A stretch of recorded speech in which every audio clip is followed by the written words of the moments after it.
Hey everybody, welcome on our channel. In this video we are gonna see, what if Naruto fell in love with Starfire? Huge shout out to QP16 for this story. If you are new on the channel, don't forget to subscribe our channel and like the video too. So without wasting any more time, let's start the story. Betrayal, that was the only thing on the forefront of her mind. It was the only that kept her sane as the feelings of rage and sadness boiled up inside her. The being was a bipedal person with long black bangs that framed her face, small bangs hanging over her forehead, and has small eyebrows with the same color. She was wearing a sleeveless top showing her stomach, a miniskirt, and thigh-high boots that were all purple. With them she had a belt, silver armor plates on her neck and arms, and a metal armband around her right arm. "Out, prisoner." Starfire took a moment to register the guard's voice as he aimed his sphere at her, which radiated an electric pulse. Without a hint of emotion she walked down the ramp as she was escorted into the large prison, whose walls were made out of the material known as dolomite. These steel cuffs normally would have been shattered by the power of the Tamarinian princess, but the nature of her powers, being connected to her emotional state, put a bit of damper on that, and now she could hardly muster a single positive thought. How could her sister do this to her? Why haven't her friends come and help her? The only thing that seemed to hold true was the deep-seated fear that she would be replaced. As she entered the prison, dozens of alien creatures leered at her and make obscene comments. A highly attractive female like her being in a place like this was just asking for trouble. She was able to just dodge out of the range of his Xenomorph's mouth tongue as one of the guards ran over and shocked the creature. "And prisoner?" The Faceless, as they were named, ordered. This was the name bequeathed on these being as they were cybernetic robots that looked exactly the same and lacked the ability to make expressions made up most of the guards and peacekeepers in this little quadrant of the galaxy. This facility was created for criminals that were too dangerous for the regular prison institutions for a world to handle, but not a big enough threat to permit the higher-ups to bother with them. She was then imprinted with a cell number to the back of her neck. The normal dexterity her species was known for was useless here, as she couldn't help but cry out at the searing pain of the laser beams. Number 8,789,2023 Ox. The guard said as he closed the door behind her. "So we have a cute one, huh?" A voice said, this one rather gruff and slithery, causing the auburn-haired girl to look up. He was easily 8 foot tall with rough violet snake-like skin, snake-like yellow eyes, and a fork-like tongue. "I don't know why the boss is wasting a good piece of fast like you and putting you with this guy. Though I suppose when he's done I can have the leftovers as the medical ward is already full," he said with a mirthful chuckle as he walked off. The sound of growling alerted Starfire to the presence. She turned and in the darkness all she could see was that of two large crimson slits. For a moment the alien princess was startled, but her gaze hardened as she ready to defend herself. She was a warrior and the way of her people, her very pride made her refuse to give up so easily. The figure lunged at her, and she swayed to the side, easily dodging the blow, and threw a punch connecting with its jaw and sending it crashing into the wall, causing a crack in it. The figure recovered just as easily as claws revealed itself along with sharp teeth. It lunged once more, baring its teeth as it swiped at the orange-skinned alien, cutting her cheek. In retaliation she was able to manifest a brief sparkle of a starbolt bright enough to blind the figure. Thankfully enough the guard saw it fit to remove her cuffs before tossing her in the jail cell. "The Tamarinian?" the figure asked with a dark chuckle as he stood up and his glowing red eyes softened and gained a more humane shape. The circular eyes shined a sharp cerulean blue as his voice softened. "What's one of your kind doing here?" "It doesn't matter," she said bitingly. "Nothing matters anymore." By how dejected she found it was obvious that whatever hope she once had was quickly fading. "Well, it's not hopeless, in fact it's a blessing in disguise. I thought I was going to have to wait a few more weeks, but your abilities will do," the figure said as he stepped out the darkened recesses of the cell. His face finally became visible, odd marks, whiskers in fact were on his face, 3 dark visibly whiskers on both his left and right cheek as his golden blonde hair seemed quite dirtied. "I'm Naruto Uzumaki by the way, and I didn't mean you any harm. It's just because of the I've been through I have a hard time dealing with new people." As Starfire studied him she realized there was something familiar in his eyes. It was so similar to hers, filled with betrayal. "I am Coriander of Tamarin, not that it matters anymore." "Really? I think I heard of you, the princess," he exclaimed upon realizing just why she seemed so familiar. "Aren't you supposed to have auburn hair?" he asked, noticing her hair was quite dark, raven-colored, dark with streaks of violet in fact. "The work of my sister." She spat out venomously as her hands trembled in anger. Out of all the things her sister had said and done over the years, this was absolutely unforgivable. She had forgiven Commander for so many things and tried to be sensitive to her sister's status of the unfavorite on Tamarin, but framing her for a crime, impersonating her identity, and sending her to a prison where she would spend life imprisonment or even be killed. "Let me guess. Framed you for a crime, right?" he asked as the Tamarin nodded.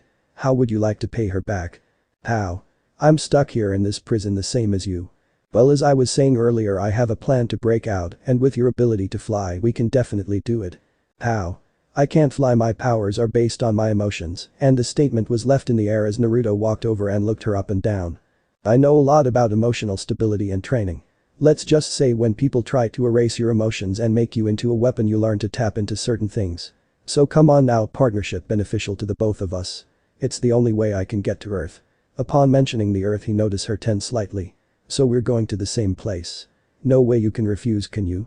It's the only way to pay back your sister for this, isn't it? Revenge. Was she the type of person who wanted that? The type of person was capable of it. She wasn't sure, but at the very least she wanted to face her sister about her crimes against her. She then noticed he was staring intently at her.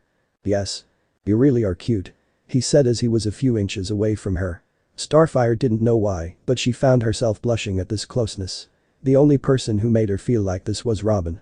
He cared, didn't he? He would be here soon. Maybe her team didn't abandon her.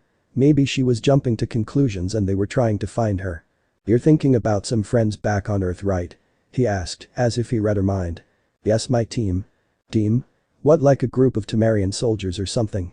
No, we were superheroes, so to say. We were a group called the Teen Titans. The five of us. She then began telling about her teammates. Cyborg, the guy sounded like he was a cool gamer type who worked with technology a lot and laid back. The Raven girl, he couldn't recall anyone he knew that acted like what Starfire have described. Though there was something at the back of his mind, but he dismissed it and didn't to worry about it later.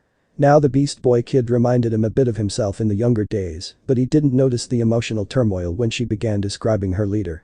The only one he knew about, but it was due to him having some run-ins with the boy's mentor, Batman. In fact, it was because of the damn Justice League he was in this prison in the first place. Thank God for that. The space police conveniently came and picked him up before the League could put him in one of those prisons for super criminals, not that they ever worked from what he heard. For God's sakes, when was somebody going to grow a sack and start killing these psychos he kept hearing about? You know, that's weird. I mean, I'm not trying to turn you against them or anything, but I think you guys have been friends long enough to at least know a bit more about each other than the basics. He spoke up at the end of her tale. I mean, it takes weeks worth of traveling from Earth to here, unless you use a special vessel with a powerful engine. I have run in with another team, a world superhero team known as the Justice League, and I know they have a mind reader, a female magician, and a bunch of other characters who should have been easily able to track you down if they were made aware of the situation and certain things come to mind. A. Your team in fact does not know you well enough to tell the difference between you and your sister, and the charade she has is still going on. B. The League does know, but since they're so busy policing the world that something like this is too small for them to devote too much time and resources to, or the last one. C. No one simply just cares. All I can offer you is the way to find out which of these options are true. It sounds like a criminal yourself. Why should I help you? I'll admit I'm not clean, but I have the world's interest in mind, mostly my interest because the Earth will be destroyed if I don't do something, and I still think of that place as home. A being known as the One Event was sealed away in the Milky Way galaxy, and the only thing preventing him from being released are two seals. These seals are the progeny of both a god of evil and a god of good. I know where one of these two seals is. On Earth, this is a half-demon, the progeny of Trigon, who I was searching for before my capture. If this being is released, then well, more than just the Earth will be in danger. So you'll help me, right? While Starfire was a bit skeptical about the story, there was no point in her sitting here and wasting away. Alright, I'll do it, she said with a nod as the blonde smiled. Excellent, since it's your first day here, take the bed. You'll need a full night's rest so we can wake up early tomorrow and make sure you're in the proper emotional state for us to begin training for out escape. Starfire nodded and mumbled a thank you as she went over to grimy colored green mattress and tattered black sheets. The only thing she could do now is sleep and hope this mysterious blonde could in fact back up his words. Neither of the two realized their actions to come would result in a change influence the fate of the world greatly.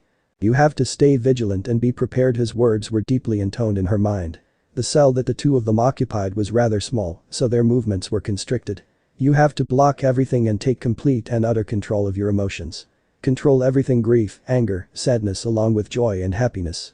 You have to gain power from those negative emotions and turn them into fuel for strength. A few days had passed since Naruto had began teaching her how to tap into her darker emotions. Teaching her what she needed to survive and awaken what he described was her true potential. That strength came not from suppressing your dark half, but accepting it. The blonde noted that so much power and concentration was often placed on suppressing one's nature, they could never give it their all, but if they accepted the animal that was in, so to speak, they could unleash their full potential. Like always, the meal bell rung. Most days the prisoners were often only fed during morning and night intervals. The practice to cut down on food cost, some of them theorized. So like always, the prisoners were herding into the mess hall, where from time to time prisoners started having seizures thanks to the mass amount of neon green jumpsuits the prisoners were left and forced to wear.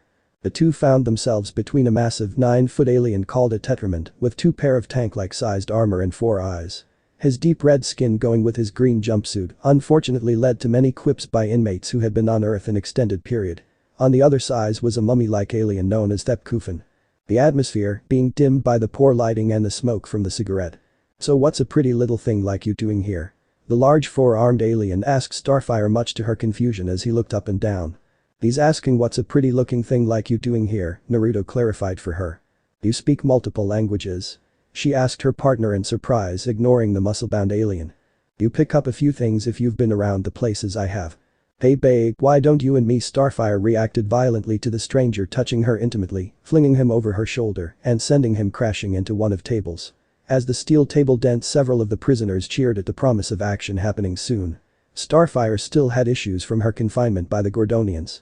Weeks of torment under the hands of those monsters, and when it seemed like their tastes were going to go into a more implicit nature, she knew she had to escape. Even if it never went that far, it didn't mean that she didn't still have nightmare of the sexual torture and humiliation that did occur. That no matter how she tried to put a smile on her face and try to forget, it changed her perception of things forever. One of the guards from up above flicked his cigarette over the catwalk as it landed into one of the prisoners' food. The other chatted him up about what was about to occur. "You little troc," he snarled as he pushed himself up. "Well, that's a bit rude," he said, then turned to the Tamarenian. "You would think if they bothered with these bracelets on our legs that translate whatever language we're speaking into something we can all understand, they would monitor them or something to make sure they're working or not being complete lazy assholes and not keep the turn off option from whoever they bought it from. Then again, I've seen bigger cases of stupidity." As Naruto was saying all this, she was wondering if the blonde was going to react as the tetrament was an arm's length of them. He casually sidestepped, grabbed one of his arms, drove his face into one of the food sinks or whatever the hell they were named, and twisted his hand and proceeded to drown him as the alien futilely tried to strike or grab the blonde with his lower arm, only for him to dodge it with ease. A diamond shard shot forward just right above the blonde's hand, causing him to let go of the tetrament. "Shard," he said, looking up at the diamondoid known as a Petrosapian. "So that's Shard." Starfire was informed all about the diamondoid, the most feared of the guards. It was known that Shard had never been defeated in combat by any prisoner or left any of the ones who attempted to escape alive. Shard narrows his eyes as Naruto growled and looked away. "He's going to be our biggest obstacle. His species' near invulnerability negates most of my attacks. Let's eat," he said as they grabbed their trays. After meal time was over, all the prisoners were herding back into their cell without a word. The last time someone tried to ignite a riot, they got a shard through the head courtesy of Shard. Like always, the prisoners were searched, and several of them seemed to pay special attention to Starfire. The only thing that kept Naruto from straight out throttling them, or what kept the guards in line, was the fact that Shard was there overseeing things. "You said Shard could be a problem. What about that snake beast from my first day in the prison?" Naruto looked up and faced the Emerald Eye Goddess. As he was about to answer her, he thought back to that for a moment. Serpine could be a bit of a problem, but he is nowhere near as problematic as well Shard. As he continued to gaze at her, he realized that she was quite tall, maybe taller than him. She then have an Amazonian sort of look to her. Naruto got on the bed and laid on his side. "I need a few more days to recover enough strength before we can make an escape." "You never did say how you managed to become so injured." "Let's just say being kicked in the ribs by Wonder Woman, piled drive by someone who I don't know, and struck in the back by several batarangs by Batman were just part of what I was hit with should paint you a pretty story. If I was only as strong as I was when I first entered this world, I would have been dead, but let's just say I've become the herald of a being that does not want the end to come, and it came with a few nifty upgrades," he said as he turned and nearly jumped up when Starfire joined him on the bed. "Hey baby, why don't I show you what a real hung beast can do?" "Hey there Tamarenian. Why don't you let me show you what someone with a real throb can do to satisfy you?" The prisoners continued to jeer as Starfire snuggled up against the blonde. "Starfire, are you? I'm sorry, you must think I'm weak, huh?" she asked, feeling ashamed that she was letting the words of these low-lives bother her. Making her feel so dirty that she wanted to lash out at everything. Trying to suppress the tears and thoughts. What if they failed? What if Naruto was killed during the escape? What would happen to her? What would happen when her only friend and link to sanity would be taken from her? No, he started to stroke her hair. And don't worry, we won't fail, and I won't let them hurt you. For a moment he hesitated before he placed a tentative kiss on her right cheek. So don't worry, Star, will get out of here soon. He said as his head rested against hers. You don't mind if I call you Coriander, do you? Not that Starfire isn't a beautiful name, but Coriander is more majestic. On Earth, Star is such a common name, but Cori on the other hand is unique. It's you. And I like to get to know you. We both might find ourselves in a situation where even if we escape, we might have to continue and rely on each other, so you know. Cori, I like that. She said as a small smile formed on her face. Even if she had to suffer this hell for a few more days, as long as Naruto was with her, she could bear it. Naruto and Starfire were resting on the bed in their cell, with the former having a protective arm around the latter. Earlier that morning, two of the guards attempted an unscheduled cavity search, but the fucked up part was that they tried to take advantage of both inmates. Unfortunately for them, they didn't take into fact that Uzumaki Naruto was nobody's bitch. After the guards were disciplined, much happened without incident until it was meal time. One of the prisoners snapped and attempted to attack the warden, who arrived on the catwalk to inspect the prison conditions, only to order the prisoner to be put to death. After that, of course, the prisoners were ordered back to their cells and locked in before they could finish their meals. Another day had passed and the same old routine had passed. Since there was nothing to do but talk, the two cellmates shared bits and pieces of their life stories. And they kept close to each other because the cold conditions of the cell made them seek out heat by whatever means. Naruto woke up early that morning, glancing down at the girl who had a bed case of bed hair. She yawned and stretched as she sat up. Another day, she said solemnly as she stood up and took a sitting position as she began meditating. Breathing in and out, she focused all her thoughts into what she would possibly have to do in order to escape. The inward battle of trying to come to terms with the possibility of killing one of the guards despite their monstrous attitudes weighed heavily on her consciousness. She continued focusing on her thoughts, not even stirring when she felt Naruto's fingers run along the small of her back. No words were said as they continued their daily routine. At night, the two of them found themselves unable to sleep. You have the most beautiful eyes, you know that. The blonde said suddenly as he turned to face Starfire. Their faces were just inches apart. We should go out once we get out. You certainly aren't afraid to go after what you want. The redhead stated as she moved in a little closer. She couldn't deny the fact she found Naruto's confidence attractive. Damn straight, he said as Starfire reached up and began scratching one of his ears. Should have never told you about that. He grumbled as she giggled. You know you like it, she said teasingly as Naruto grinned. And I know you like this. He said as he pressed his lips against hers. The sensation of each other's lips was nice and comforting considering the past few days. Naruto wrapped his hand around her torso as Starfire placed a hand behind his head, deepening the kiss. She stroked the back of his head as her mouth parted, letting his tongue slip in as they continued their passionate kiss. That was nice, the Tamarin said in a husky tone after Starfire withdrew from it to catch her breath. I know, just a taste of something to look forward to once we get out. He said as she nodded and placed her head against his shoulder. Any day now they would be ready to bust out. After what seemed like weeks, it was finally time. The day was the day. Naruto's thoughts were filled with only one thing in mind, and that was finally getting free and getting back to Earth. His finger ran through Starfire's long and lustrous auburn hair, which with his help, she was able to return it to its former glory, of course. But all in all, it was kind of hard to focus with her laying on top of him after all. Her large proportions against his chest made it hard to focus, and he was sure she could feel his reaction, but didn't seem to care. He guessed Tamarinians weren't as strict about sexual interaction or had the taboos that humans had. So he decided to see if this was the case. Worst case scenario, he would have a stinging red cheek for the next few days, or maybe a week or two. His hand slid down her back and came a rest on her rather curvy and massive ass, and gave it a squeeze. Baby definitely had back. Starfire's rather spacious backside felt soft as his fingers practically melted against the softness. She merely made a deep guttural tone from her throat as she snuggled against him. The meal alarm went off as usual and the door opened. They both left the cell door and were ushered into the cafeteria with the rest of the prisoners. The faceless were patrolling up and down the walkway per usual. 3, 2, 1. Naruto whispered as Starfire nodded and fired a low-powered into one of the prisoners, causing him to bump into a larger prisoner. Of course, this caused the bigger one to take offense and punch the smaller one and knocking him into another prisoner. Naruto then hopped up and formed a Rasengan, hitting a Loban and sending him crashing into a Kineseleran. So of course a riot began, and this would be more than efficient enough to keep most of the faceless busy. Let's go. Naruto said as he leapt up to the catwalk. Futen. Rapusho. 1. With his hands clapped together, Naruto sent a compressed burst of gale force wind knocking the faceless out of the way. Prisoners are escaping. Get them. The faceless armed with laser weaponry began firing. The duo dodged every which way and avoided the fire. Starfire fired several starbolts at the generic stationary guards, which seemed to have no effect.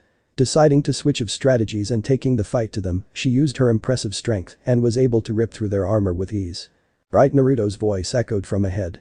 Following close behind, she watched as he paused and seemed to be trying to sense something.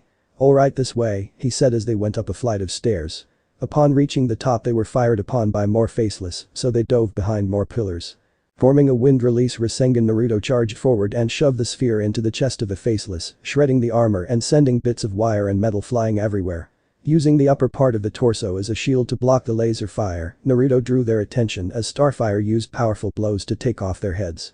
More faceless charged up the halls and began charging with electrical staffs.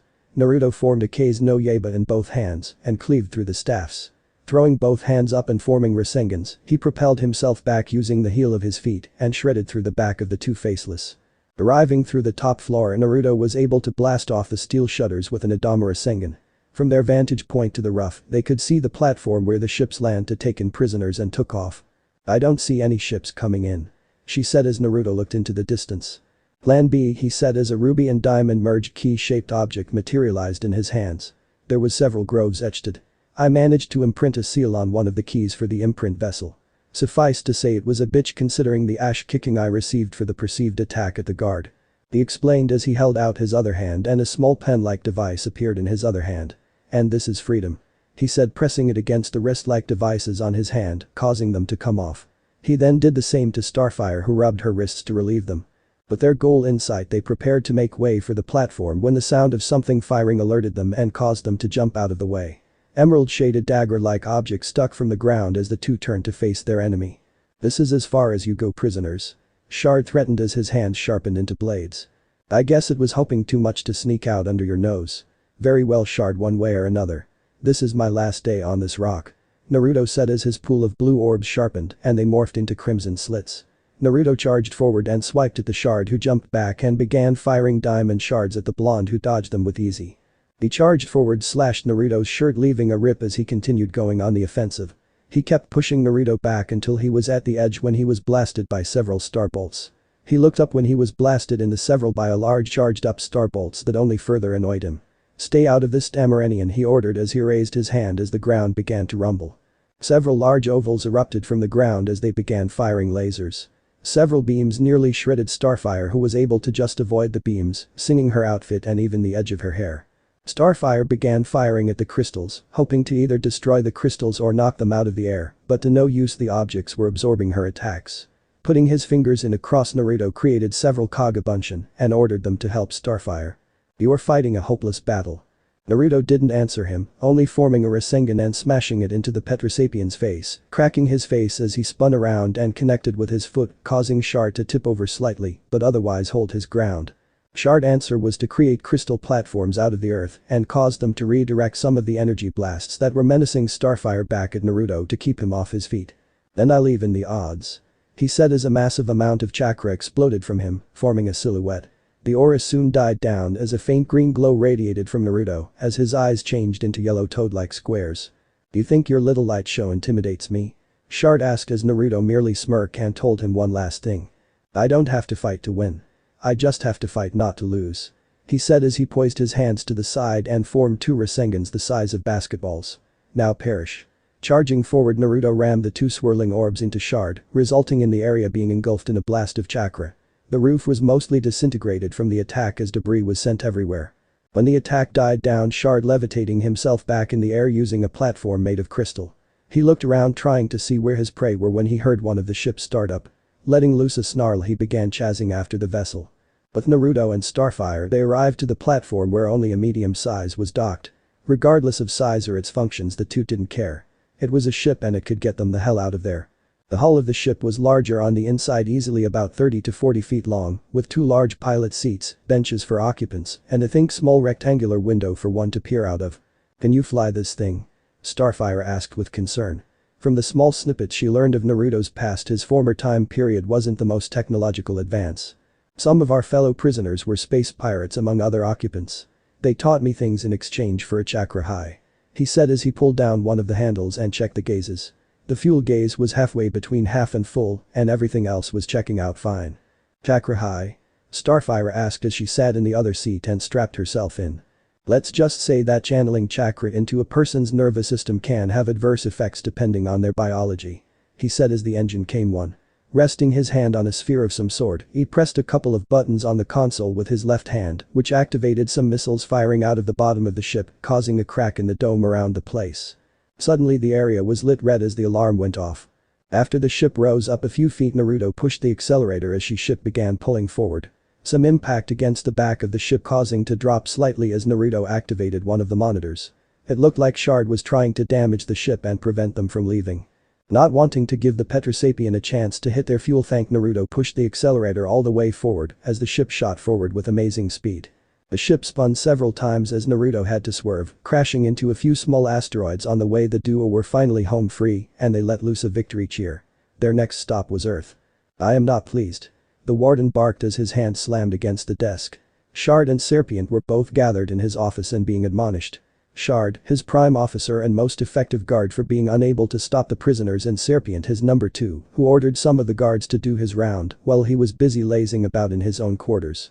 If you two don't want me to cut off your heads and mount them on my wall, you will hunt down those 2 prisoners and make them disappear. Am I understood? Sir, surely we can. Before Shard could finish, the warden interrupted them. Those 2 are highly dangerous and resourceful criminals. Rumor has it that the boy is working with an interdimensional archdemon, and he might go and bring more of those trucks to our doorstep, so eliminate them before they can cause any more damage, or I will have you both executed. Am I clear? Yes, sir. Both of the guards replied as they exited his office and made their way to the platform, wait for a ship to dock so they could pursue their new targets. Starfire let out a sigh and looked back over the highlighted words in the newspaper. So far, she had found 2 possible places she and Naruto could stay. The one located closest to the place Naruto was trying to find a job was expensive. Even if she were to reveal Blackfire's treachery, it would not resolve her feelings. It would not mean she could forget everything that happened. She had grown closer to Naruto over the past few days, even elaborating a bit more on her past. And it was for the simple reason that he asked. That she did not feel so self-conscious around him because many of things she was experiencing for the first time, he seemed to experience it alongside her. Dropping the newspaper, she lounged her elbows on the table in front of her and annoyingly rested her face between her palms. It was so much easier when she lived in a giant T, free of rent or other such worries. I found the perfect place, Naruto stated, walking over to her with a catalog under his arm. After standing up from the restaurant table. Are you sure we can afford it? She asked as a mischievous smile formed on Naruto's face and he brought out a large stack of hundreds on the table. Let's just say there were a few things on our escape ship that I was able to sell to alien enthusiasts. He explained as he left his partner to marvel at the cash. Half an hour later they arrived at the complex to meet the proprietor of the lot. The woman was leaning against the side of a bright red convertible, looking over what appeared to be important business documents. Her dark hair was cut short, coming down to her shoulders. She wore jade earrings along with a dark blouse and white skirt. She looked up from the paperwork to watch Naruto and Starfire walk up to her. Hi, my name is Marilyn and I am the landlord. She nodded politely as her cold black eyes gave one last quick glance at the documents before handing one of the sheets to Naruto. She led the way through the doors, her black heels quickly silenced by the carpet inside. She took to the set of stairs on the left of the small but pristine lobby and soon they were on the 3rd floor. The trio stopped at a door at the end of the hallway. 66, she stated calmly and slid the keycard through the security device. When 2 green lights appeared, she easily opened the door and waved the couple ahead before following behind. The apartment was a small cozy size perfect for 2. Down the hallway to the left was a rather nicely sized bathroom, complete with tub and duo sinks, and opposite of the kitchen on the wall was a wall closet. Next to the bathroom was a small bedroom with a large window with a rather spacious closet. Farther down to the right was the master bedroom with a queen-sized bed on the wall farthest from the door, with a TV and compact entertainment system across from the bed. A desk with a most comfortable-looking swivel chair was on the wall against the other bathroom, which lacked a tub like the main bathroom. Back in the other direction there was a sliding door with a little patio behind a rather large window with blinds from keeping voyeurs from peeping in. And what of the other tenants? Naruto asked after the woman, Miss Kelly Anderson, paused to ask if they had any questions. We like our privacy. He said as Kelly nodded in understanding. I assure you to not worry about that. I have rules stated clearly in each room of this facility and most of the tenants tend to keep to themselves. What do you think? Naruto turned to Starfire who looked around with a steady glance. It's smaller than I'm used to, but once we move in, I'm sure it'll feel just like home. She answered as the couple shared a loving quick peck. Young love. The woman thought with a small smile. Alright, if that's all I have the paperwork for you to sign right here. Well, then, I guess just give us the paperwork to sign and we'll get moved in immediately. It had only taken an hour to get settled in. Since neither of them had any spare clothing or furniture to bring, it didn't take them long to start planning their next movement. That being purchasing some new clothes and picking out furniture. Starfire floated as she entered the mall with walking Naruto next to her. Starfire took hold of his hand and dragged him over towards a particular store. He saw people staring at them. Then again it made sense, she was a somewhat famous superhero, and even if he wasn't even sure if his fight with the Justice League was broadcasted. He could see it now, all the tabloids and junk magazines with headlines of Starfire dating a criminal or trashy magazine, throwing some spin of him being a bad boy to sell to dumb teenage girls who wanted their own cute but troubled guy, unaware that they were nothing like cartoon or shows marketed towards their targeted audience, portrayed them as. Either way, the highly attractive and vivacious alien happily dragged him along to a clothing store. Starfire happily gasped upon seeing something that caught her eye. "Look, Naruto," she exclaimed. "Don't those dresses look divine?" And before waiting for an answer, she dragged him in. 15 minutes later he found himself waiting on a bench with two other men who look oddly at ease. Both were reading a sports magazine and casually glancing at their watch. The man closer to Naruto, with the start of a beard with short black hair and square-framed glasses, looked up. "New girlfriend?" he asked as Naruto dumbly blinked and nodded, surprised at the man's question. "You have the look of a newbie. You'll learn soon enough. I'm engaged, been with her for 20 months. He stated as the other man merely chuckled. The other man was much older, in his 40s, and unlike the t-shirt and jeans he was wearing black slacks and a plaid shirt. "Married, 15 years. You boys haven't seen anything yet," he said as Starfire emerged from the changing room. "How do I appear, Naruto?" Starfire asked as the blonde sharply inhaled. She was wearing a red dress with a single strap on the red side. It was vibrant and really brought out the color in her eyes. Orange and red was a great combination, and it didn't help that her physique made the outfit all the more stunning. "Stunning. I'm tempted to link arms with you so I can spend the day showing everyone that the most beautiful girl in the world chose me." God, that was cheesy. Starfire beamed, blushing. He smiled back, feeling rather embarrassed and completely unaware of the simultaneous thoughts of "you lucky bastard" from the men who were sitting with him. Naruto began wondering whether he should start a fire, considering the weather had been growing colder the past few days. Looking up at the calendar, he noticed it was the 8th of November, and Thanksgiving was a few weeks away, along with Christmas being over a month and a half away. Either way, he supposes he shouldn't worry about it too much. He and Corey, after all, were about to go out on a date. He was dressed in a white t-shirt with a black zipped-up sweater, jeans and black tennis. "You ready yet, Corey?" he asked as he knocked on the bathroom door. "One moment more please," Starfire's voice sounded muffled through the door. Naruto just stood outside, whistling for a bit, rocking back and forth on his feet. The door suddenly swished open as Naruto's mouth dropped a little. There stood Starfire. She was wearing a jean skirt that was cut about 2 inches above her knees, along with a purple blouse with a white beaded kami underneath. Her hair was pulled back up into a high ponytail. Her outfit was casual, but it had its effect. Then again, considering Naruto's favorite color being orange, his alien lover could probably pull off a loose t-shirt and sweats. "You look beautiful, Corey," he said, linking his arm in his as they made way for the door. "You look very handsome as well," she replied, looking over his outfit. Linking up arm in arm, the couple were out the door. They arrived at a sushi shop that was about 20 minutes from their place by car. Never had Naruto seen any woman pack it away like she had. Then again, having 4 stomachs could do that for a person. She really seemed to like the eel and raw fish. He just wishes he could have stood that couple from pointing out that wasabi complemented mustard, to which she overused along with the tangy condiment on her sushi. Surprised to say they were both surprised to learn Starfire could shoot star bolts out of her mouth. Not to mention the $400 in water that Naruto had to pay that she ended up consuming. "So, what do you want to see?" Naruto asked as he skimmed over the movie selection. "Friends with Benefits, Crazy, Stupid, Love," he trailed off, knowing his girlfriend's fondness for romantic movies as they spent the previous day snuggled up on the couch and watching nothing but romantic comedies. "Actually, I think the prequel of the thing would be interesting," she suggested as Naruto had to stop himself from falling back on shock. "Is it something I said?" she asked as Naruto straightened his shirt and collected himself. "You want to see a horror movie?" He slowly spoke the words as he tried to process it. He watched as emotion spread through Starfire's face, uncertainty with a bit of hesitation. Biting her bottom lip, Starfire began to slowly stroke her left hand with her right hand as a soft sigh escaped her lips. I am not a fan of such things, but I am curious to see if the alien creature portrayed is anything I recognize. Besides, I heard you talk with Thomas, the clerk of the supermarket, and know you wish to see it.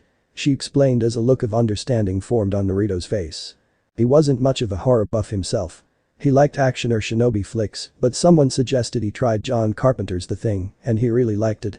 It was so well written and smart, not unlike many generic sex and booze flicks with someone invincible killer that some 1-pound virgin could do in when football players or law enforcement often couldn't. And considering how much he enjoyed the original, he couldn't help but be a bit curious about the prequel. Are you sure? I mean, I can wait. I'm not really big on horror movies either, he stated as Starfire shook her head. I am sure, besides, it would be most interesting getting scared once in a while, no? She asked with a smile. If you say so, Naruto answered with a smile of his own as he got the tickets. Throughout the movie, Naruto and Starfire seemed enthralled with the screen, though they had watched it with Starfire's head on Naruto's shoulder and Naruto's arm around Starfire. Occasionally, both would jump or let out a scream. Not that Naruto let out a scream at that face-merging scene, it was the guy ahead of him. That movie was unnerving, Starfire answered with a shiver. But I do not understand. When was that one man affected? And why did the thing kept revealing itself and attacking so soon? And if it was a then, how did the woman informing people to not prevent another massacre? Starfire listed off as the two of them sat on a bench at the park under the glow of the moonlight. To be honest, I do not know. Going to have to look up movie reviews by angry fans or something. Anyway, word is eventually going to get out with all your sightings today and yesterday. If you want, maybe we can leave, and Starfire cut him off, knowing where the conversation was going. I love this planet, said Starfire as the two stared out into the night. I think of all the wonderful things I have learned and seen here. All the people I have met. She said as the glow of the crescent moon illuminated the path they were walking. And even if I did not meet you here, I am enjoying my stay with you. You gave me strength when I wanted to give up, and I thank you for that. If you are by my side, I'm ready to face anything that's thrown at me. She said as she inched closer to Naruto. She floated up slightly, and before Naruto realized it, she had straddled him. Tori, I did not have much to live for besides this mission I had to burden, but now it is different. I have something worth living for, you, and I will not let anyone or anything take you from me. Reaching out, Naruto cupped Starfire's cheek, the thumb lightly stroking it, while his other hand reached for her waist. Starfire put her hands around the back of Naruto's neck and laced her fingers together. Slowly, ever so slowly, the two moved forward, and their lips meet. Both enjoying what little time of peace they had before the world and superhero and villain communities to meddle in their affairs. It was an early cool night, and Starfire was walking down a dimly lit street, enjoying the breezy night air and the sights and sounds of Jump City at night. As she traveled, she found herself getting reacquainted with the city. During the stroll, she picked up a newspaper and began catching up on what she had missed. Apparently she had left the Titans for a temporary leave a few days ago over some disagreement, and the incident was being kept hush for the most part, but apparently someone let the beans spill. So, they finally noticed. She bitterly thought as the harsh winds of the cold night air caused the paper to flap wildly in her hands. But it was too late, she had chosen to move on, and that meant closing that chapter of her life. Cory knew she would never be able to fully move on unless she confronted the other Titans, but she couldn't find the right time to do so. Letting fear and the prospect of cutting ties affect her decision-making process. It went against her innate nature, and despite any rational normally sticking to their guns, Cory found it difficult to make a choke. So, the rumors are true. You have returned, little sister. There, floating 20 feet into the sky was her older sister Blackfire, illuminated by a flickering streetlight. Apparently with the discovery of the charade she had foregone the disguise, her eyes glowing with a malevolent violet glow. Why do you insist on calling me sister when we both know you hate me? Coriander demanded, only for Blackfire to counter with a question of her own. Why answer when you won't live to regret? And without another word, Blackfire lunged at her sister, her eyes glowing bright purple. Her hand lit up with energy, which she discharged at Coriander in the form of a lavender starbolt. Coriander barely had enough time to dodge, allowing the starbolt to zip past her and slam into the street behind her back, throwing up a huge explosion. Starfire flew at Blackfire and fired a starbolt of her own. This one was faster and more powerful than Blackfire's previous starbolt, and it found its mark, grazing Blackfire on her left shoulder. Blackfire let out a yelp of pain, clutching her shoulder where the starbolt hit her. I'll make you pay for that. She shouted, lifting up into the air.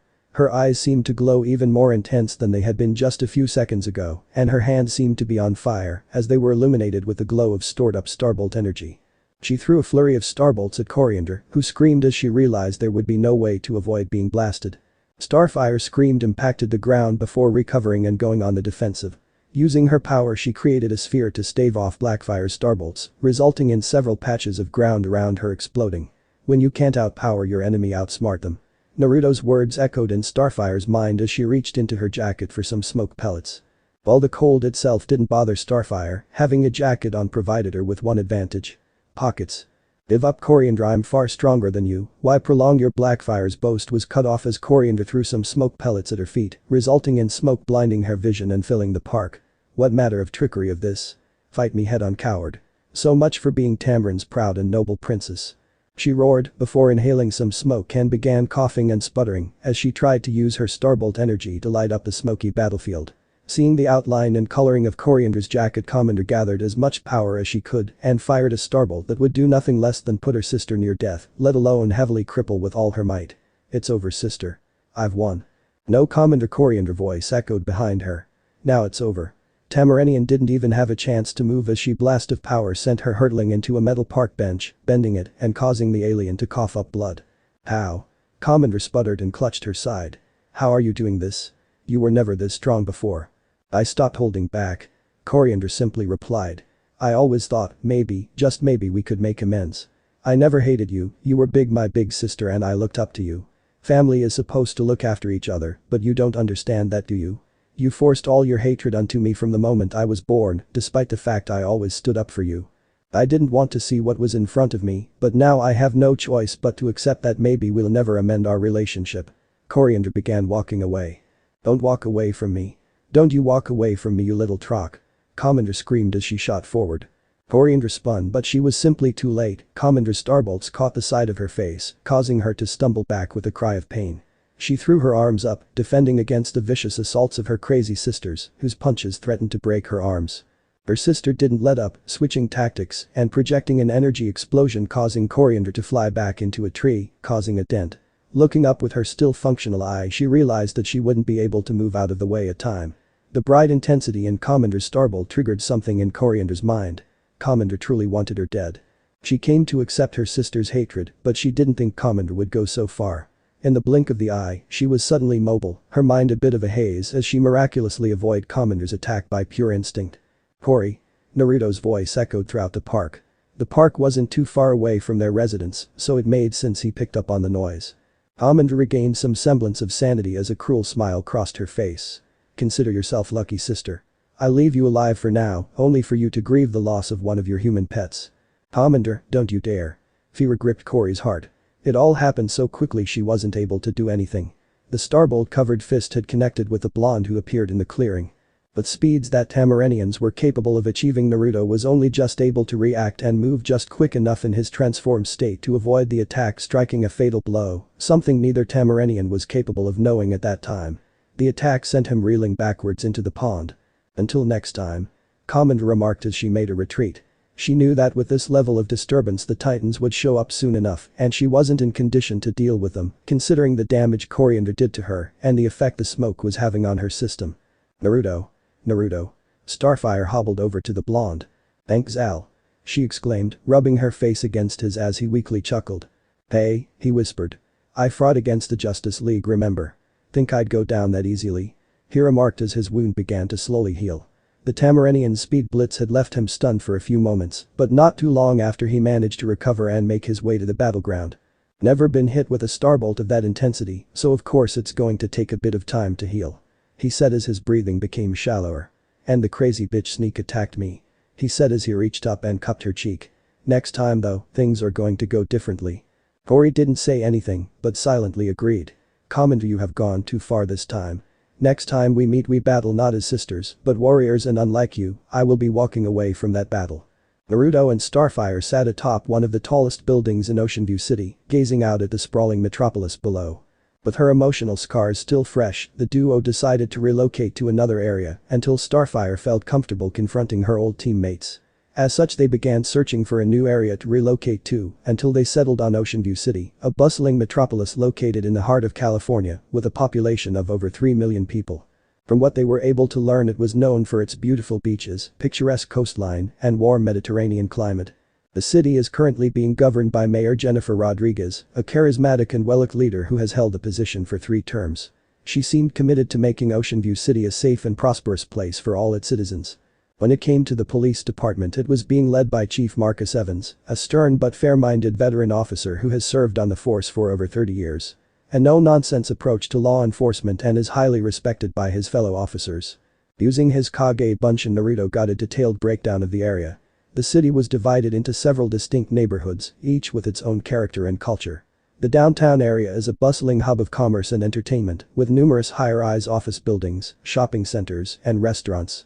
The affluent community of Pacific Heights features beautiful mansions and upscale boutiques, while the bohemian enclave of Ocean Beach is known for its artsy vibe and eclectic mix of cafes and galleries. Other notable landmarks in Ocean View City included the iconic Ocean View Pier, which stretches out into the Pacific Ocean and offers stunning views of the coastline, and the Ocean View Aquarium, a popular tourist destination that showcased a variety of marine life. Overall, Ocean View City was a vibrant and dynamic metropolis that offers something for everyone, from beachcombers to business people. They had been patrolling the city for hours, searching for any sign of danger, but so far everything had been quiet. As they walked, Naruto couldn't help but feel his connection to Starfire deepen. They were both outsiders in this world, trying to find their place. "I cannot help but wonder about this place," Starfire said, breaking the silence between them. "It is so different from my own world." Naruto nodded in agreement. "Yeah, it's definitely a lot different from the Hidden Leaf Village." "It is not just the buildings and the technology," Starfire continued. "It is the people. They seem so detached. So focused on their own lives and problems. I never noticed it before because I didn't put that much thought into it." Naruto frowned. "Yeah, things here are so different here. People are always in a rush, always looking out for themselves." "I find it difficult to understand," Starfire said. "In my world, we are always looking out for each other. It is how we survive." Naruto smiled. "Yeah, I guess what gives us perspective to see this is our nature as heroes." Starfire nodded, a determined look in her eyes. "You are right. We will do what we can to help these people, even if they do not always seem to appreciate it." As they continued walking, they stumbled upon a street performer juggling flaming torches. Naruto was fascinated and Starfire was amused. They watched the performer for a while before he approached them, asking for a donation. Naruto was about to give him some money when a group of thugs approached, demanding the performer give them his earnings. The performer backed away, afraid for his safety. Naruto stepped forward, ready to defend the performer. Starfire stood by his side, ready to fight as well. The thugs laughed at them, thinking they were no match for them. Clearly they were uninformed. Even if the Titans weren't worldwide heroes or had a name on the level of the Justice League, they still had renown among both coasts of the states and major cities of the country, particular of the superhero and supervillain community. In a flash and without even having to use their powers, Naruto and Starfire used their natural speed and strength to disarm the thugs and send them flying back. The thugs were taken aback by their unexpected strength and retreated, leaving the performer unharmed. Naruto and Starfire helped the performer gather his earnings and watched him continue his performance. As they walked away, Naruto turned to Starfire and said, "Our teamwork is steadily improving, huh?" Starfire smiled at him. "Yes, I had to admit working exclusively with you makes it easier to work in sync." Naruto nodded, feeling a sense of pride in their teamwork. "Yeah, it is. But small-time thugs and villains are one thing's Cory. No matter what, things are going to escalate. As confident as I am, I'd feel better with a team, resources, and a larger network. I will protect this world, my new home, no matter what." Starfire looked at him, her eyes shining with determination. "And when that day comes, we will be ready. Together, we can overcome any obstacle." Naruto grinned, feeling energized by her words.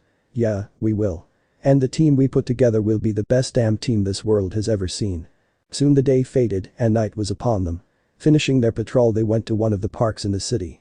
Starfire sat down beside Naruto and gazed at the stars. They were sitting on a grassy hill, enjoying the cool breeze of the night. "Naruto, I wish to tell you about my home, Tamarin," Starfire said, her voice soft and wistful. She had spoken little here and there during their time together, but never really went into deep detail about her home planet. Naruto turned to look at her, his expression one of curiosity. "Sure, Starfire. I'd love to hear about it." Starfire closed her eyes and took a deep breath. "Tamarin is a beautiful planet, Naruto. The skies are always clear and the sun shines bright. We have 6 moons, each with their own unique beauty." Naruto listened intently as Starfire spoke. Her voice was filled with love and longing as she described her home. "On Tamarin, my people, the Tamaranians, live in harmony with nature. We have vast forests and crystal clear lakes. Our cities are built around these natural wonders and we take great care to protect them." Starfire took a deep breath before she continued to speak. In Tamarin, we worship a deity known as Zal. She is the goddess of the sun and the moon, and she is the source of all life on our planet. Zal is also the protector of our people, and we believe that she watches over us and guides us in our everyday lives. Naruto listened with rapt attention as Starfire spoke, his eyes never leaving her face. He was fascinated by the way she described her people's beliefs, and he felt a deep respect for the Tamaranians and their devotion to Zal. We Tamaranians are a warrior race, Starfire continued. We are trained from a young age to fight and defend our people against any threat. It is in our nature to be strong and fierce, but we are also kind and compassionate to those who deserve it. Naruto nodded in understanding. I know what you mean, he said. In Konoha, we also have a strong sense of duty and honor. We are taught to protect our village and those we care about, no matter the cost. And we too are trained to be strong and fierce, but we also value friendship and loyalty. Starfire smiled at Naruto's words. It is good to know that there are others like us out there, she said. But sometimes, I feel like our warrior nature is misunderstood by those who do not know us. They see us as aggressive and violent, but we only use our strength to protect our people and defend what we believe in. Naruto placed a comforting hand on Starfire's shoulder. I understand, he said. Sometimes, people fear what they do not understand. But as long as we know who we are and what we stand for, that is all that matters. Starfire nodded, grateful for Naruto's understanding. Thank you for listening, Naruto, she said. It means a lot to me. Anytime, Naruto replied with a warm smile. I'm always here to listen and learn from my precious people. Listening to how you describe your people, I can't help but think it's a lot like the shinobi way. In Konoha, we have the Hokage, who leads us and ensures the village's safety. We believe in protecting our village and our people, no matter what. Starfire nodded, her eyes shining. That is very noble, Naruto. Your village sounds like a place of great strength and unity. Naruto grinned. It is, Starfire. If there was one thing that Konoha always held strong, then it was our belief in unity, paving the way for the next generation as well as camaraderie and courage. All of our beliefs assembled together to what was known as the Will of Fire. They fell silent for a few moments, staring up at the stars. Thank you for opening up and accepting me more into your world, Cory. I can understand trust being a precious commodity to you right now, but I promise you I won't betray the fate you put in me. Starfire smiled, reaching out to take Naruto's hand. And thank you for sharing your world with me, Naruto. They sat there for a while longer, holding hands and watching the stars. Naruto couldn't help but feel a sense of peace and contentment wash over him, as if everything in the world was right, if only for a moment. A few more weeks had passed as the duo had spent time looking for a suitable place to turn into their new home base. They had scoured the city's suburbs, searched the downtown district, and even ventured into the surrounding wilderness. Finally, after weeks of searching, they stumbled upon a large, abandoned warehouse near the outskirts of the city. As they walked towards the entrance, Naruto noticed the boarded-up windows and the rusted metal door. This looks like a perfect spot. What do you think, Cory? He asked. Starfire flew up to get a better look at the warehouse's exterior. It is indeed an impressive structure, Naruto. However, it is not very inviting from the outside. Maybe we could add a garden or some flowers to make it more pleasant. Naruto nodded in agreement. Great idea, let's check it out. They entered the building and immediately saw the potential it held. The warehouse was spacious and had an open floor plan. The walls were sturdy and the ceiling was high, allowing plenty of natural light to come in through the large skylights. Starfire flew around the room, observing the space with a keen eye. It is perfect, Naruto, she said with a smile. Naruto looked around and agreed. Yeah, it's pretty awesome. But it needs some work. They decided to make a list of everything they needed to turn the warehouse into their home base. They needed to install a kitchen, a bathroom and bedrooms, and they would have to fix the floors and walls, among other things. The warehouse was large enough to accommodate their needs, with plenty of open space for training and a separate area for living quarters. The building was in disrepair, but Naruto and Starfire saw the potential in it. They decided to take on the task of renovating the warehouse, turning it into a functional and comfortable home base for their new team.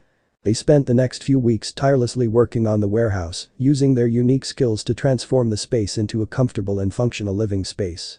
Starfire focused on the design and decor of the living quarters, bringing in comfortable furniture and decorating with colorful tapestries and paintings from her home planet of Tamarin. Naruto focused on the training area, setting up targets and constructing equipment for them to use. As they worked, they discussed their plans for the future. Naruto spoke of his dreams of looking to recruit useful heroes to fill the niches they lacked for a well-rounded team. Starfire shared her own vision of building a team of warriors who could defend the innocent and uphold justice.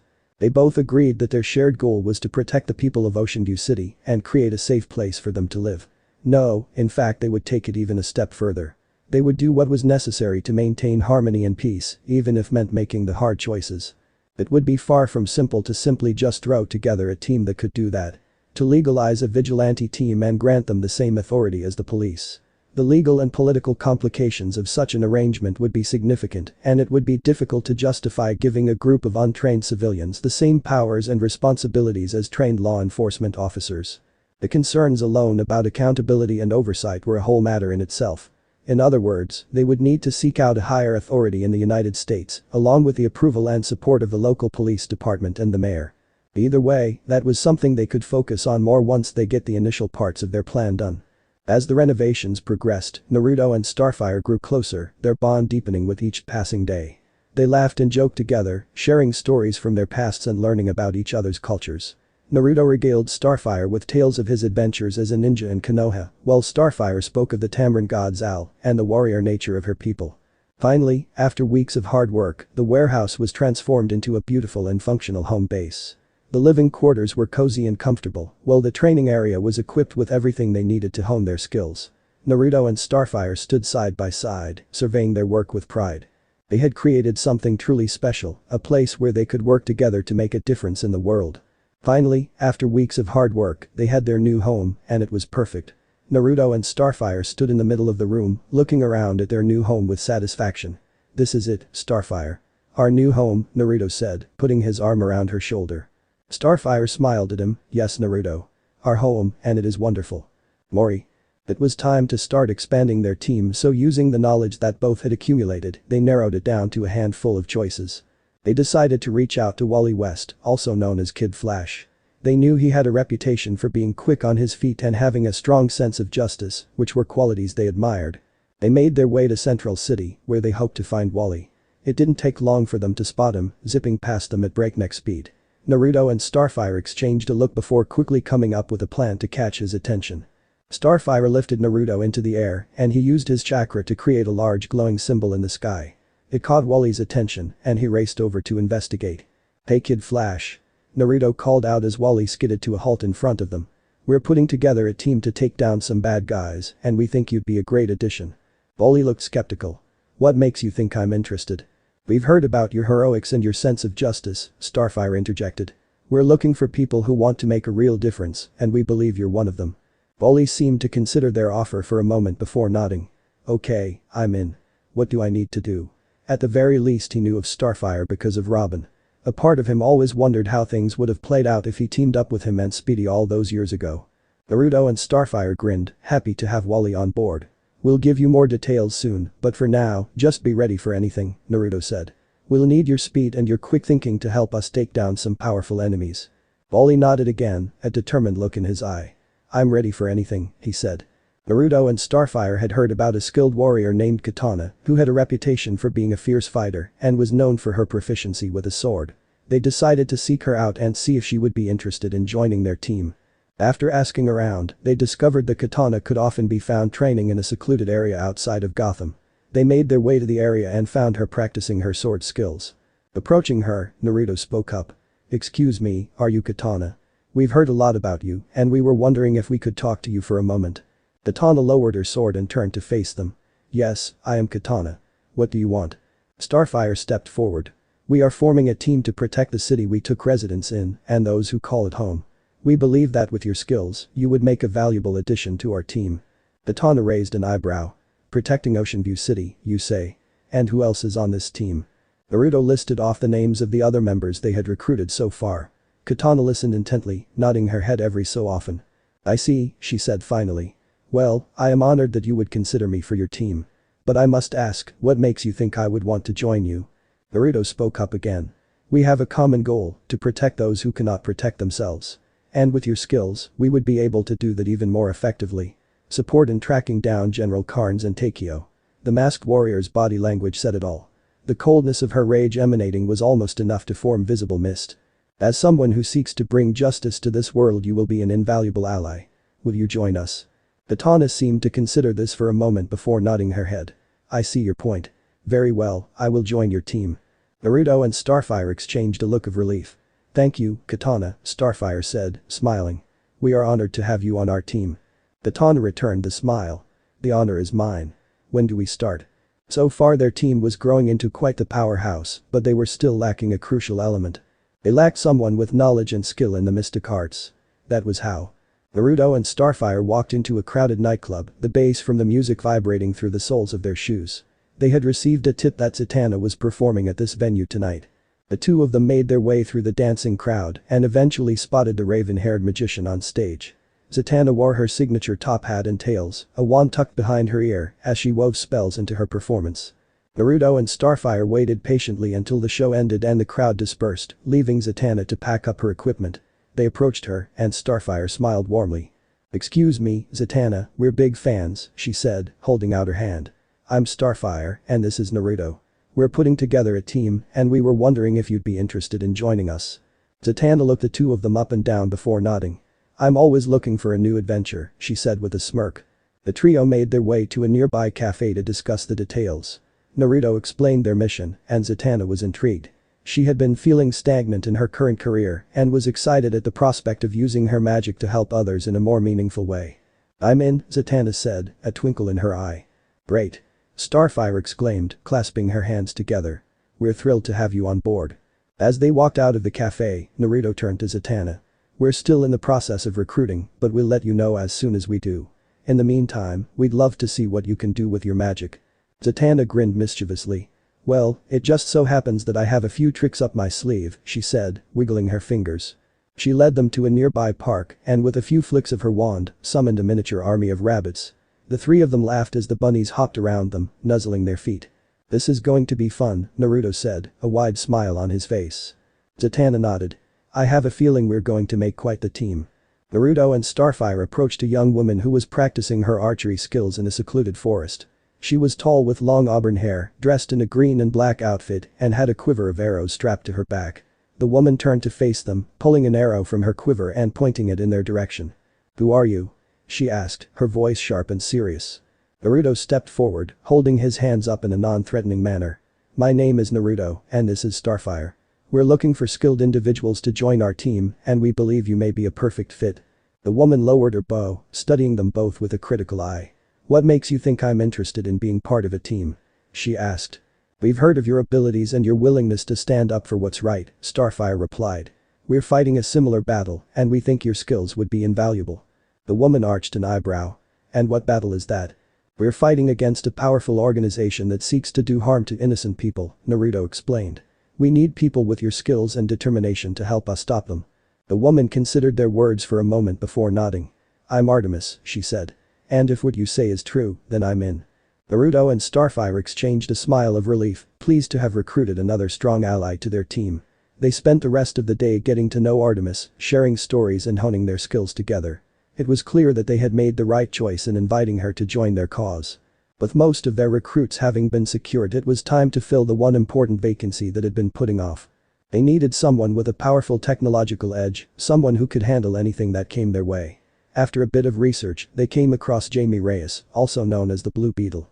They decided to go to El Paso, Texas, where Jamie was based, to meet him in person and hopefully convince him to join their team. Upon arriving in El Paso, Naruto and Starfire made their way to Jamie's neighborhood. They were impressed by how colorful and vibrant the area was, with people milling about and music blaring from every direction. Eventually, they found themselves standing in front of Jamie's house. It was a modest one-story building with a small front yard, but Naruto and Starfire could tell that it was well maintained and cared for. Naruto knocked on the door, and after a few moments, it opened to reveal a tall, muscular man in his late 20s. He had a friendly smile on his face as he greeted them. "Hey there, can I help you?" he asked. "Hello, we're here to speak with Jamie Reyes," Naruto said. The man's smile faded slightly, and he looked at Naruto and Starfire with suspicion.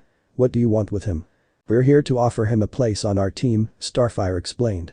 The man looked at them for a moment longer before nodding. "Okay, come on in," he said, stepping aside to let them enter. They walked into the living room, where Jamie was sitting on a couch, playing a video game. He looked up as they entered, and his eyes widened in surprise. "Hey, guys. What brings you to El Paso?" he asked. It had only been a few weeks since they encountered the teen who was trying to discover the origin of his scarab. "We're here to offer you a spot on our team," Naruto said. Jamie's eyes widened even further, and he put down his controller. "Really? That's awesome. What kind of team are we talking about here?" "We're a team of heroes, fighting against a great threat," Starfire explained. "We're looking for people with unique skills and abilities to join us." Jamie raised an eyebrow. "And what kind of skills are you looking for?"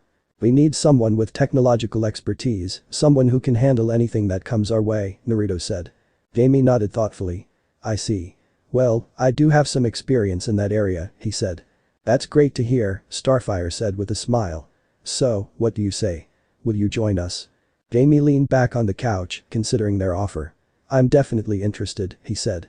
"But I have a lot of responsibilities here in El Paso. My family, my friends, I can't just abandon them." "We understand," Naruto said. "But we believe that what we're doing is important. And we can promise that we'll do everything in our power to make sure your loved ones are safe." Jamie thought about this for a moment, weighing his options. Finally, he nodded. "Okay, I'm in," he said. Naruto and Starfire grinned at each other in satisfaction. They had just recruited another valuable member to their team.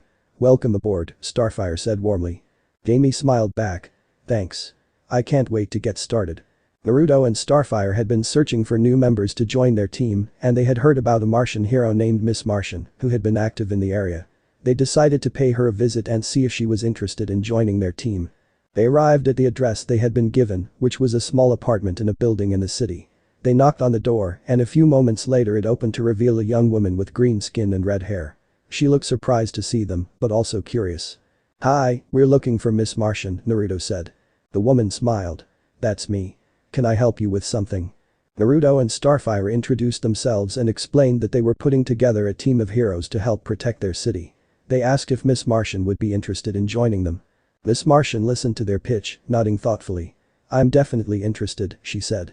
"But before I make any decisions, I'd like to know more about your team and what you're planning to do." Naruto and Starfire explained their vision for the team, emphasizing that they wanted to protect the city from threats both supernatural and mundane. They also told her about their backgrounds and what they could bring to the team. Miss Martian seemed impressed. "It sounds like you've got a solid plan," she then wondered what made them choose to come to her specifically. "But what can I bring to the team?" Naruto and Starfire told her about their research on her powers and abilities and how they thought she could be a valuable asset to their team. They also emphasized that they were looking for people with a strong sense of justice and a desire to help others. Miss Martian thought for a moment, then smiled. "I think I could be a good fit for your team," she said. "I've been looking for a way to use my powers to help people, and this seems like a great opportunity." Naruto and Starfire exchanged a look of satisfaction. "That's great to hear," Starfire said. "We're really excited to have you on board." Miss Martian smiled. "I'm excited too. So, what's the first step?" Naruto and Starfire explained that they were in the process of setting up a base of operations for the team and that they would need everyone's help to make it functional. They invited Miss Martian to come with them and see the progress they had made so far. Miss Martian agreed, and they all left the apartment together. As they walked, Naruto and Starfire talked about their plans for the base and how they were hoping to make it a comfortable and functional place for everyone to live and work. Miss Martian listened with interest, asking questions and offering suggestions. By the time they arrived at the base, she seemed fully on board with the project and eager to get to work. Naruto and Starfire exchanged another satisfied look. It seemed like their team was really coming together. The sky above Lily Haven was ablaze with the brilliant hues of a setting sun. The bustling city below buzzed with life, unaware of the extraordinary assembly taking place high above the skyscrapers. 7 figures stood on a building, their distinctive costumes and powerful auras marking them as heroes from different worlds and dimensions. Naruto, the shinobi from the Hidden Leaf Village, stood alongside Starfire, her fiery hair and alien elegance, making her an unmistakable presence. Kid Flash, the speedster with a lightning bolt insignia, tapped his foot impatiently, while Zatanna, her top hat and fishnet stockings adding an air of mystery, conjured a series of magical symbols in the air. Katana, her katana blade shimmering with an otherworldly aura, remained stoic, while Jamie Reyes, the armored blue beetle, adjusted his mechanical scarab, a powerful weapon of alien technology. Finally, Miss Martian, her green skin and psychic abilities hidden beneath a human guise, scanned the city below for any signs of trouble. "So, this is Lily Haven, huh? Pretty impressive," Naruto remarked. Starfire then added, "Indeed, it is quite fascinating. Come on, guys. We're here for a reason." "Zatanna, any word on what we're up against?" Kid Flash questioned. "Zatanna, aper bruoi senki na emit kafim. Stoud na sila." As Zatanna spoke the incantation backward, a holographic image appeared before the team, displaying a looming threat. It was a towering figure clad in dark armor, radiating a menacing aura. "That doesn't look good," Katana remarked. Jamie discovered through the scarab sensors. I recognize that tech. It's Apocalyption. We're dealing with someone from Darkseid's forces. This Martian scoped out what it was attacking, and it seems like he's attacking the city's power grid. We need to stop him before he plunges the city into chaos. No time to waste. Let's go. With that, Kid Flash darted off. With a collective nod, the diverse team of heroes shot through the sky like meteors, leaving streaks of light in their wake. They descended upon the city, where the Apocalyption enforcer was wreaking havoc, sending shockwaves through the streets. Sirens wail in the distance, a futile call to arms against an invader impervious to earthly weapons. Buildings crumble like sandcastles before the might of the enforcer, each step a shockwave that shatters glass and buckles steel.